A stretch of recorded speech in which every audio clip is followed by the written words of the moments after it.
गांव में चारों तरफ होली की तैयारियां चल रही थी। लोग अपने अपने घरों की सफाई कर रहे थे।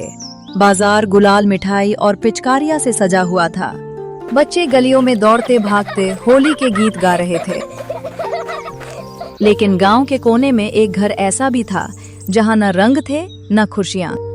सरला अपने बेटे श्याम के साथ घर के कोने में बैठी थी। उसका पति हरिया 4 साल पहले एक हादसे में गुजर गया था और तब से ही सरला जमींदार के घर खाना बनाने का काम किया करती थी। माँ, इस बार हम होली मनाएंगे ना? मुझे भी रंग लगाना है और मिठाई खानी है। बेटा, होली तो सबके लिए होती है, लेकिन हमारे पास अभी पैसे नहीं हैं। अगर इस बार हम थोड़ा और मेहनत कर ले तो अगले साल धूमधाम से होली मनाएंगे, ठीक है?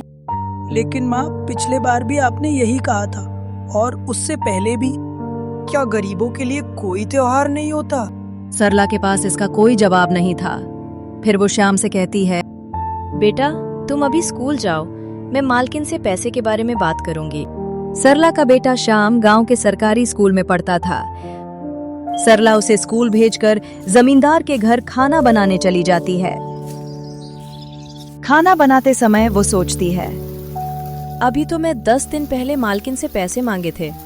अभी मैं मांगूंगी तो शायद मालकिन गुस्सा करेंगे, पर शाम के लिए रंग और पिचकारी लेना था। एक बार कहकर देखती हूँ, शायद वो पैसे दे दे। फिर सरला किसी तरह हिम्मत जुटाकर अपनी मालकिन से कहती है, मालकिन, होली का त्योहार आ रहा है। शाम रंग और पिचकारी की जिद कर रहा है। अगर आप कुछ पैसे दे देते तो मैं उसके लिए रंग और पिचकारी खरीद देती। अच्छा, तो तुम्हें शर्म नहीं आती पैसे मांगने में? अभी मैं तुम्हें 10 दिन पहले ही पैसे दिए थे, फिर तुम आ गई पैसे मांगने। एक तो तुम काम पे लेट से आती हो और पैसे ऐसे मांगती हो जैसे कमा कर रखती हो। मालकिन, पैसे मांगने में शर्म कैसा? मैं अपने काम का पैसा मांग रही हूँ। मालकिन, आप अगले महीने मेरे पगार में से पैसे काट लेना, पर अभी दे दो, क्योंकि होली आ रही है और मैं अपने बच्चों के लिए कुछ नहीं खरीद पा रही हूँ। तो क्या मैं इसका ठिकाना लेके रखी हूँ? देख कमला, मुझे तुमसे इतनी बहस नहीं करनी है। पैसे समय पर ही मिलेंगे, चाहे कुछ भी हो जाए। अगर तुम्हें यहाँ पर काम करना है तो करो, वरना तुम जा सकती हो। तुम्हारे जैसे बहुत पड़े हैं। इतने में ही मालकिन का पति शंभू आता है और कहता है, किस बात की बहस चल रही है आपस में? देखो ना जी, एक तो काम पर लेट आती है और महीना से पहले ही पैसा मांगने लगती है। मैं तो तंग आ गई हूँ इससे। मैं तो तुम्हें पहले ही कहा था कि काम वाले लोग को इतना भी माथा पर मत चढ़ाओ, मगर तुम कहाँ सुनोगे मेरा बात? ओए सरला, काम वाली होकर तुम मालकिन से बहस करती हो। निकल जाओ मेरे घर से, और आज के बाद यहाँ आने की कोई जरूरत नहीं है। नहीं मालिक, ऐसा मत कहिए। होली का समय है और घर पर पैसा नहीं था, इसलिए मैं पैसा मांग रही थी। अपने लिए नहीं, बच्चे के लिए मालिक। उस बच्चे पर रहम करो जो पिता के गुजरने के बाद आज तक होली नहीं खेला। होली के समय पर मुझे काम से नहीं निकालिए, कहीं काम नहीं मिलेगा। फिर मेरे घर में होली पर चूल्हा नहीं जल पाएगा। मुझे तुम्हारी कोई बात नहीं सुननी है। चल निकल यहाँ से, नहीं तो धक्के मार के निकालू। सरला के लाख गिड़गिड़ाने के बाद भी जमींदार नहीं माना और सरला को काम पर से निकाल दिया। बड़ी उदास मन से सरला घर जाने लगी। वो इतने परेशान थी कि चलते चलते वो जंगल के रास्ते पर निकल पड़ी। फिर बड़ी उदास मन से वो जंगल में ही बैठ जाती है। तभी एक साधु बाबा उस जंगल से ही गुजर रहे थे और सरला को उदास देखकर पूछते हैं, बेटी, आजकल जमाना बहुत खराब है। तुम इस सुनसान जंगल में अकेले क्यों बैठी हो? आपको क्या ही बताओ बाबा, होली का त्योहार आ रहा है और आपको तो पता ही होगा कि बच्चे होली में कितने मस्ती करते हैं। पर मेरे बच्चे की किस्मत में शायद मस्ती लिखा ही नहीं है। जब भी मैं उसके लिए कुछ अच्छा करना चाहती हूँ तब और भी बुरा हो जाता है।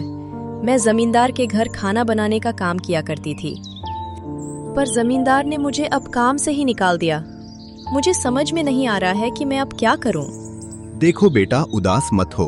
अभी होली के 4 दिन बचे हुए हैं।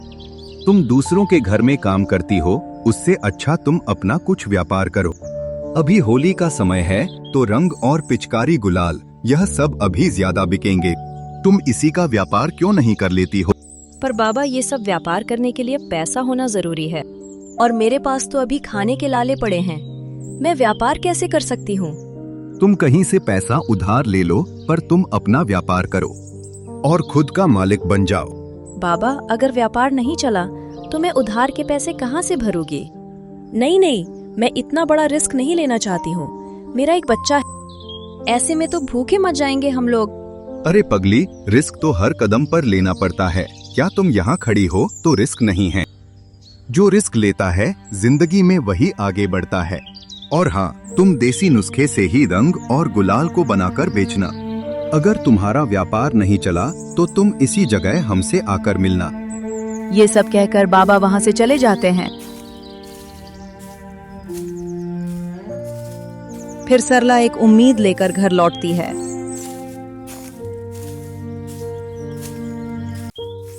और गांव के ठाकुर के यहाँ पैसे लेने पहुंच जाती है, जो गांव वालों को व्यापार के लिए उधार पैसे दिया करता था। ठाकुर साहब, हमें भी पैसे चाहिए। मैं भी अपना एक व्यापार करना चाहती हूँ। अरे तुम औरत जात होकर क्या व्यापार करोगी? तुम लोगों को तो घर का खाना और बर्तन का ही काम शोभा देता है। ठाकुर साहब, मैं मजबूर हूँ, तभी व्यापार करना चाहती हूँ। मुझे कुछ पैसे उधार पर दे दीजिए, जैसे मेरे पास पैसे आने लगेंगे मैं आपका पैसा वापस कर दूंगी, ठीक है? तब तक तुम अपने घर के कागज लाकर मेरे हवाले कर दो। कहीं तुम कर्ज नहीं चुका पाई तो ये घर हमारा हो जाएगा। ठाकुर की ये बात सुनकर कमला का मन डगमगा जाता है। फिर उसे साधु बाबा की बात याद आती है। अरे पगली, रिस्क तो हर कदम पर लेना पड़ता है। क्या तुम यहाँ खड़ी हो तो रिस्क नहीं है? जो रिस्क लेता है जिंदगी में वही आगे बढ़ता है। ठीक है ठाकुर साहब, मुझे आपकी यह शर्त मंजूर है। मुझे पैसा दे दीजिए, मैं कागज लाकर आपको दे दूंगी। फिर सरला ठाकुर से उधार लेकर रंग गुलाल बनाने वाले सामान को लेकर घर आ जाती है।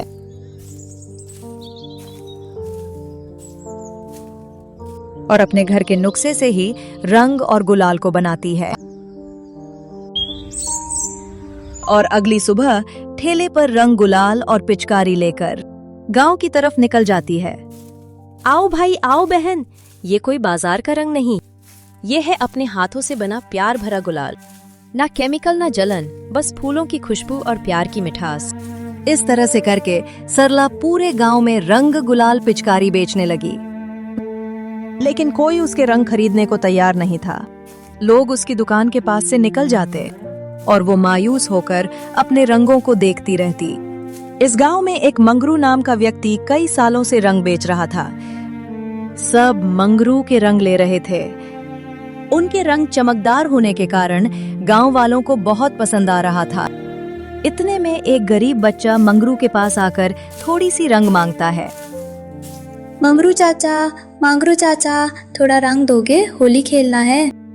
अरे तेरे को मैं कितनी बार बोला हूँ, तू मेरी दुकान के आसपास भी मत भटका कर। फ्री का मेरी दुकान पर कुछ नहीं मिलता है, चल भाग यहाँ। बच्चा बहुत दुखी हो गया और एक कोने में जाकर खड़ा हो गया। सरला को उस बच्चे को देखकर अपने बेटे की याद आ जाती है। वो उस बच्चे के पास जाती है और थोड़े रंग गुलाल उसे ऐसे ही दे देती है। उस बच्चों से उसका घर का पता पूछती है। बेटा, तुम्हारा घर कहाँ है? तुम अकेले ऐसे कहाँ घूम रहे हो?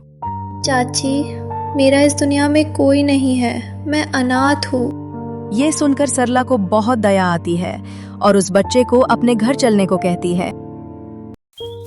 चिंटू उसके घर जाकर बहुत खुश हो जाता है, क्योंकि उसे सोने के लिए घर मिला और खेलने के लिए दोस्त। अब तो सरला की जिम्मेवारी और भी बढ़ गई। सरला चिंता से अपने घर के दरवाजे के बाहर बैठी थी। तभी वहां पर वो साधु बाबा आते हैं, जिन्होंने सरला को व्यापार करने के लिए कहा था। क्या हुआ बेटी, क्या तुम्हारा रंग कोई नहीं खरीद रहा? नहीं बाबा, मेरे गुलाल रंग में कोई चमक नहीं है, क्योंकि मैंने उन्हें अपने हाथों से बनाया है।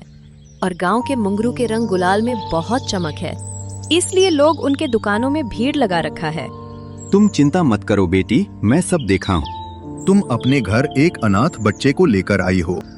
तुम्हारा दिल कोमल और तुम ईमानदार हो, इसलिए मैं तुमसे बहुत प्रसन्न हूँ और मैं तुम्हें कुछ देना चाहता हूँ। यह लो बेटी, इसमें जादुई रंग है। जब तुम अपने रंगों में इसे मिलाओगी तो तुम्हारे रंग सबसे अलग और खास हो जाएंगे। लेकिन ध्यान रहे, यह रंग सिर्फ प्रेम और सच्चाई के लिए बने हैं। इनका उपयोग किया तो यह अपना प्रभाव खो देंगे। आपका बहुत बहुत धन्यवाद बाबा। सरला ने बाबा को प्रणाम करके डिबिया पास रख ली। फिर बाबा वहां से गायब हो जाते हैं। रात को सरला ने उस डिबिया के चूर्ण को अपने रंगों में मिला दिया और सो गई। अगले दिन जब वो अपनी दुकान पर पहुंची तो चमत्कार हो गया। उसके रंगों में एक अलग ही चमक थी। वे न केवल सुंदर दिख रहे थे, बल्कि उनसे हल्की हल्की खुशबू भी आ रही थी। जैसे ही पहले ग्राहक ने रंग खरीदा और अपने चेहरे पर लगाया, वो खुशी से चिल्ला उठा, अरे ये रंग तो ठंडक दे रहा है और इसकी खुशबू भी बहुत प्यारी है। बहन जी, मुझे 10 डिब्बे रंग दे देना और 10 पैकेट गुलाल। उसकी ये बात सुनकर मंगरू की दुकान के पास खड़े ग्राहक सरला के पास आ जाते हैं।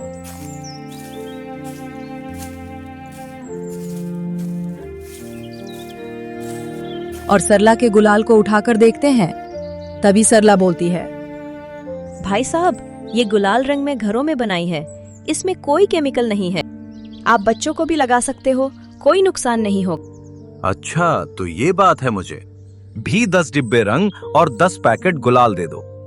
इस तरह से करके सरला के सारे रंग बिक गए और सरला की अच्छी कमाई हुई कमला घर जाकर और ज्यादा रंग गुलाल को बनाया और उस गांव के बाजार में ले आई। धीरे धीरे ये बात फैलने लगी और गांव के लोग कमला की दुकान पर उमड़ पड़े। हर कोई उसके रंग खरीदना चाहता था। जो लोग पहले मंगरू के रंग खरीद रहे थे, वे भी अब सरला के रंगों की तरफ आकर्षित हों। मंगरू जो ये सब देख रहा था, भीतर ही भीतर तिलमिला उठा। उसकी दुकान पर कोई नहीं आ रहा था। उसने अपने नौकर भोलू को बुलाया। अबे भोलू, ये क्या तमाशा हो रहा है? ये गरीब औरत के अचानक इतना कैसे रंग बिक रहे हैं? हाँ मंगरू भैया, मैं आपको बताना भूल गया था। जब मैं घर से दुकान के लिए आ रहा था, तब इसके घर के पास एक साधु बाबा इसे कुछ डिब्बे में दे रहे थे और कह रहे थे इसे रंगों में मिला देना, कहीं वो जादुई रंग तो नहीं था। अच्छा, तो ये बात है। तो अब हमें भी वैसा ही करना होगा। जा ढूंढ उस साधु को। मंगरू आपने नौकर भोलू को उस साधु बाबा को ढूंढने के लिए भेज देता है। भोलू दिन भर गांव में साधु बाबा को खोजता रहा, लेकिन वो कहीं नहीं मिले। थक हार कर वो वापस आया। मंगरू भैया, वो बाबा तो जैसे हवा में गायब हो गए, पूरे गांव में कहीं नहीं मिले। तो अब दूसरा तरीका निकालना होगा।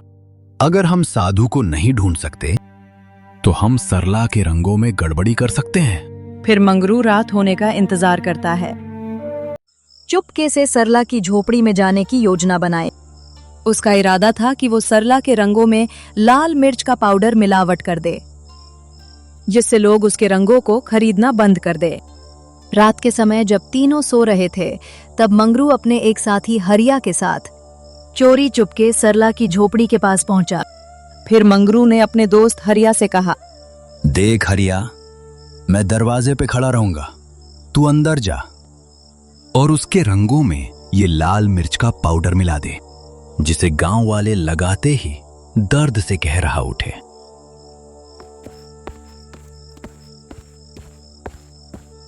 हरिया जैसे ही झोपड़ी में घुसा, अचानक हवा तेज चलने लगी। उसकी आंखों में धूल उड़ने लगी और एक अजीब सी आवाज आई, जो दूसरों का बुरा करेगा वो खुद मिट्टी में मिल जाएगा। हरिया डर कर बाहर भाग आया।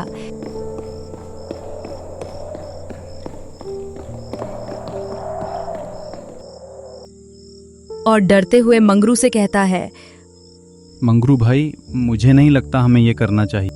कोई शक्ति सरला की रक्षा कर रही है, कोई अनहोनी हो सकती है। अबे डरपोक, अगर तुझे डर लग रहा है तो मैं खुद ये करूंगा।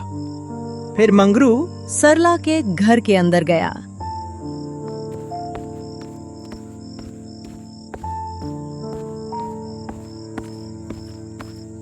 और जैसे ही रंग के डिब्बे को पकड़ा, फिर अचानक जोर की हवा चलने लगी। ये तो रंग का डिब्बा पकड़ते के साथ बहुत तेज की हवा चल रही है। अगर मैं इसमें लाल मिर्च का पाउडर मिलाता हूं तो मेरी आंखों में ही लाल मिर्च उड़कर पड़ जाएंगे। एक काम करता हूं, सारा रंग ही चुरा कर ले जाता हूं, फिर मैं इसी रंग को कल बेचूंगा। हवा और तेज होने लगती है। मंगरू थोड़ा घबरा जाता है, लेकिन लालच और ईर्ष्या ने उसके डर को खत्म कर दिया। वो जैसे तैसे करके सरला के जादुई रंग के डब्बे को चुराकर अपने घर ले जाता है।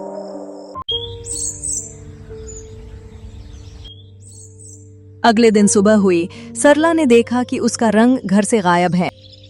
उसने अपने घर में इधर उधर ढूंढा, पर उसके रंग कहीं नहीं दिखे। वो समझ गई कि किसी ने उसके रंग को चोरी कर लिया है। वो बिल्कुल अंदर से टूट गई थी। आज होली थी, पूरा गांव रंगों से सराबोर था। हर गली में खुशियों की बछर थी। बच्चे दौड़ दौड़ कर एक दूसरे को रंग लगा रहे थे। ढोल नगानों की धुन पर लोग नाच रहे थे और सबके चेहरे पर होली की मस्ती झलक रही थी। लेकिन सरला का घर सुना था ना, कोई रंग नहीं, कोई खुशी नहीं, कोई मस्ती। श्याम और चिंटू घर के कोने में उदास बैठे था। उनकी आंखों में आंसू थे। सरला एक कोरी थाली के सामने बैठी, ना कोई मिठाई, ना कोई पकवान।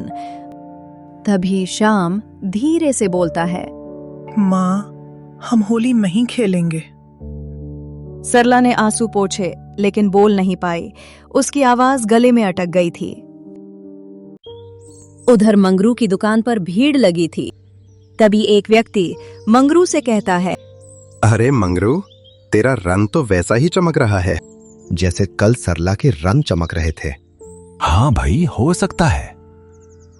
अब देखता हूं कि सरला कैसे रंग बेचती है। उसकी होली सुनी हो गई और मेरी दुकान की भीड़ देखो। सरला गांव की तरफ निकल पड़ी। वो देखती है कि मंगरू की दुकान पर रंग लेने वालों की भीड़ लगी है। तभी सरला के पास गांव की एक काकी आती है और कहती है, बेटी, मंगरू के पास बिल्कुल तुम्हारी तरह ही रंग है। तुम्हारी रंग की तरह चमक और सुगंधित भी है। पता नहीं मंगरू ने इस बार तुम्हारी तरह रंग कहाँ से ले आया। काकी, कल रात मेरे घर से मेरे रंग चोरी हो गए। इस बार मैंने अपने बच्चों के लिए होली पर कितने सपने सजा कर रखे थे। सरला, कहीं वो रामलाल तुम्हारा रंग तो चोरी करके नहीं ले आया? क्योंकि हर चीज तुम्हारी तरह ही दिख रहा है।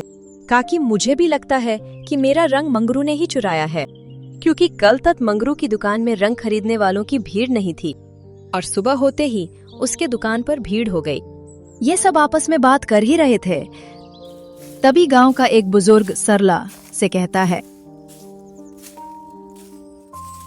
अरे सरला, आज तुमने अपनी ठेला नहीं लगा? देख मंगरू बिल्कुल तुम्हारी तरह ही चमकदार खुशबू वाले रंग और गुलाल लेकर आया। तभी सरला सोचती है, अब तो पक्का हो गया कि मेरा रंग मंगरू ने ही चुराया है। मुझे इसकी शिकायत गांव के मुखिया से करनी होगी, तभी मुझे न्याय मिलेगा। तभी सरला गांव के मुखिया के पास जाती है।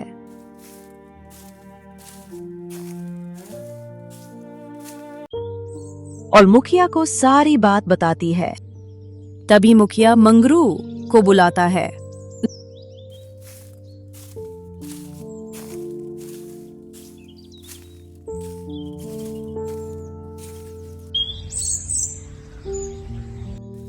मंगरू आते के साथ ही वो समझ जाता कि सरला ने मुझ पर शक करने लगी है। फिर घबराहट में वो बोलता है, मुखिया जी, मैंने सरला का कोई भी रंग नहीं चोरी किया है। अरे मंगरू, तुमसे किसने कहा कि सरला का रंग तुमने चोरी किया है? मैंने तो तुमसे कुछ ऐसा कहा ही नहीं। इसका मतलब तुम ही सरला का रंग चोरी किए हो। मंगरू अपनी चोरी कबूल करने पर आना कानी करने लगी। तभी मुखिया से कहा, सरला, तुम्हारे पास कुछ सबूत है तो मुझे बताओ। हाँ मुखिया जी, मेरे पास सबूत है। सब लोग चौंक गए। मंगरू के चेहरे का रंग उड़ गया। मैंने अपने बनाए रंगों में एक खास पहचान छुपाई थी। मैंने हल्दी के पानी में कुछ खास पत्तियां मिलाई थी, जिससे रंगों में हल्की खुशबू आ गई थी। अगर मंगरू के पास वही रंग होंगे तो उनमें से वही खुशबू आएगी। मंगरू, जो भी रंग तुम्हारे पास हैं, उन्हें हमारे सामने लाओ।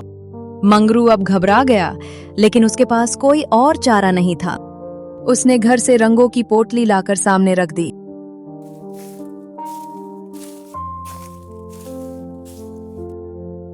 मुखिया जी ने एक बूंद पानी उसमें मिलाया और हाथों से उसे सूंघा। फिर उन्होंने गांव के एक बुजुर्ग से भी सूंघने को कहा।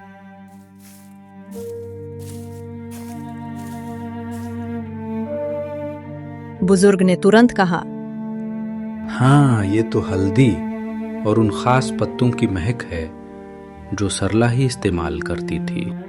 मंगरू, तुमने चोरी की है और झूठ भी बोला। तुम्हें सजा मिलेगी। अब से गांव में कोई भी तुम पर भरोसा नहीं करेगा। मुखिया जी, मुझे माफ कर दीजिए। मैं अब दोबारा चोरी का काम नहीं करूंगा। नहीं, तुम्हें सजा मिलेगी। और तुम्हारी सजा ये है कि आज तुम्हारी जितनी भी कमाई हुई है सब लाकर सरला को दो, क्योंकि सरला की तुम्हारी वजह से नुकसान हुआ है। मंगरू की आज की कमाई हुई पैसे सब सरला को लाकर देता है और कमला पैसे लेकर बाजार से मिठाई, श्याम और चिंटू के लिए होली के कपड़े, रंग और पिचकारी लेकर जाती है। फिर वो सब लोग खुशी खुशी होली मनाते हैं।